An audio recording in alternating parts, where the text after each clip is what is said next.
একটা রেসিপি বানাবো। সেই রেসিপিটা হবে খুব সিম্পল, যেটা আমি ফোন থেকে দেখেছি। যেহেতু এখন পরীক্ষা শেষ হয়ে গেছে, তাই আমি বসে থাকবো কেন, তাই ভাবলাম কিছু একটা বানানো যাক। তো চলো সেই রেসিপিটা তোমরা দেখে নাও কিভাবে কি বানালাম, আর ভালো লাগলে অবশ্যই তোমরাও বানিয়ে দেখো। আমি এই রেসিপিটি বানানোর জন্য দিদিকে আগে থেকেই বলেছিলাম কুকারে কিছু আলু কেটে সিদ্ধ করার জন্য। আমার দিদি আমার কথা মতো তাই করলো। রেসিপিটি বানানো খুবই সোজা। তোমাদের যদি ভালো লেগে থাকে তোমরা অবশ্যই চেষ্টা করো।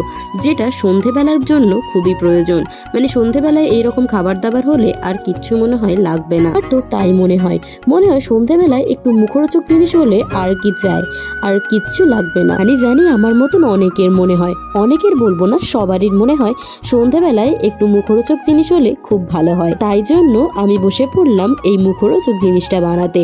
হ্যাঁ, আমি সন্ধেবেলায় এই জিনিসটা বানিয়েছিলাম, আর তাই জন্য আমি নিয়ে নিয়েছিলাম কর্নফ্লাওয়ার আর চালের গুঁড়ি। চালের গুঁড়িটা আমি হাতে করে মেপে নিয়েছিলাম, আর কর্নফ্লাওয়ার দিয়েছিলাম 2 চামচ। আমি কর্নফ্লাওয়ার আর চালের গুঁড়ি ওই আলু মাখাটার সাথে ভালোভাবে মিক্স করে নেব। এই কর্নফ্লাওয়ার, চালের গুঁড়ি, আলু একসাথে মাখাটা হবে খুব শক্তও না আর খুব নরমও না, খুব মিডিয়াম। চলো আমি ভালোভাবে মিডিয়াম মতন ভালো করেই আলু মাখাটা মেখে নিই। তোমাদের সাথে একটা কথা শেয়ার করি, যেটা আমার বারবার মনে হয়, আর তাই জন্য আমি নিজেকে কনফিডেন্স যোগাই এই কথাগুলো বলেই। কখনোই কোনো কাজে নিজেকে ছোট মনে করো না, আর যারা তোমায় ছোট বলে মনে ভাবছে তাদেরকে মনে করতে দাও। একদিন না একদিন তুমি তাদেরকে চোখে আঙুল দিয়ে দেখিয়ে দেবে। তো চলো, তোমাদের সাথে কথা বলতে বলতে আমি আলু মাখাটাই নুন দিতেই ভুলে গিয়েছিলাম। তো তারপরে আমি নুন দিয়ে দিলাম, ভালোভাবে মিক্সড করে নিলাম।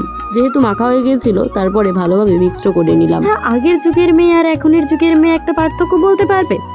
তো শোনো, আগের যুগের মেয়ে আর এখনের যুগের মেয়ের পার্থক্য হলো, আগে ফোনের ব্যবহার এতটা ছিল না। ফোন না দেখেই তারা আগে থেকে বাড়িতে রান্না শিখতো তাদের মায়েদের কাছে। আর এখন ফোন হয়ে যেতে এখন আধুনিক যুগের মেয়েরা ফোন দেখে দেখেই রান্না শিখে যাচ্ছে। কথা অনেকেরই ভাট বলে মনে হয়, জ্ঞান বলে মনে হয়। হ্যাঁ হ্যাঁ, আমিও জানি, বুঝি। তাই তো কারো কোনো কথায় কান না দিয়ে নিজের মতন চলি, নিজের মতন কাজ করি। আর আজকেও ঠিক নিজের মতনই কাজটা করলাম। যাই হোক, চলো এবার রেসিপিটার দিকে ফোকাস করি। দিন আগে স্কুলে কুরকুরে খেয়েছিলাম, তার জন্য ওই প্যাকেটটা ব্যাগের মধ্যে রয়ে গিয়েছিল। ওটাকে ভালোভাবে ধুয়ে নিয়ে আমি আমার কাজে লাগিয়ে নিলাম। বুদ্ধিটা কেমন? আমি জানি আমার বুদ্ধিটাকে অনেকেই সাপোর্ট করবে না, তো যাই হোক, আর কিছু সাপোর্ট করো বা না করো, এই খাবারটাকে অবশ্যই সাপোর্ট করো। মানেটা হলো এটাকে অবশ্যই বাড়িতে তৈরি করে দেখো, খুব সুন্দর মুচমুচে হয়, আর ঠিক কুরকুরের মতনই দেখতে হয়। অবশ্যই তোমরা দেখতে পাচ্ছ, দেরি কেন, চটপট জলদি যাও আর বানান। আমি করলাম চটপট, দেখলাম আর চটপট বানিয়ে নিলাম। তো কেমন লাগছে দেখতে অবশ্যই আমাকে কমেন্ট করে জানিও, ঠিক কুরকুরের মতো লাগছে তো। যখন এই খাবারটা বানাচ্ছিলাম, সত্যি কথা বলতে বুকের মধ্যে একটা ভয় ছিল। মনে হচ্ছিল আদেও কুরকুরের মতন হবে তো, সেই লুচির মতন হয়ে যাবে না তো, যেটা ছিঁড়ে ছিঁড়ে খেতে হয়।